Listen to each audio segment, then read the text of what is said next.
வாழ்க்கை என்னன்னு தெரிஞ்சுக்கணும், மனுஷங்களை நல்லா புரிஞ்சுக்கணும். வா போலாம். ஐயோ, ஏற்கனவே உன்னையும் அவளையும் நல்லா புரிஞ்சுக்கிட்டோம். புரிஞ்சுக்கிட்டது போதும். நீங்க ரொம்ப அதிகமா பேசுறீங்க. நிறுத்துங்க. இது புருஷன் பொண்டாட்டி பிரச்சனை. அனாவசியமா தலையிடாதீங்க.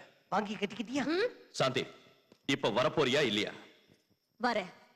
நான் சொல்ற கண்டிஷனுக்கு நீங்க ஒத்துக்கிட்டா இனிமே நீங்க அனிதா வீட்டுக்கு போக கூடாது, அவ கூட பேசக்கூடாது. அது மட்டும் இல்ல, நீங்க அவளை மறந்துடணும், அவ உறவை அறுத்துக்கணும். அப்படின்னா தான் நான் உங்க கூட வீட்டுக்கு வருவேன். சாந்தி, நீங்க 2 பேரும் எனக்கு 2 கண்ணு மாதிரி. அதுல ஒரு கண்ணை குத்திக்க சொன்னா எப்படி? இன்னைக்கு 2 கண்ணுன்னு சொல்லுவீங்க, நாளைக்கு அது 2 வீடு ஆகாதுன்னு என்ன கேரண்டி? ஆஹா, நான் என் முடிவை சொல்றேன். அதுவும் முடிவா சொல்றேன். நான் அவ வீட்டுக்கு போவேன், அவ கூட பேசுவேன், அவ நல்லது கெட்டது கவனிச்சுக்குவேன். உனக்கு இஷ்டம் இருந்தா கூட இல்ல.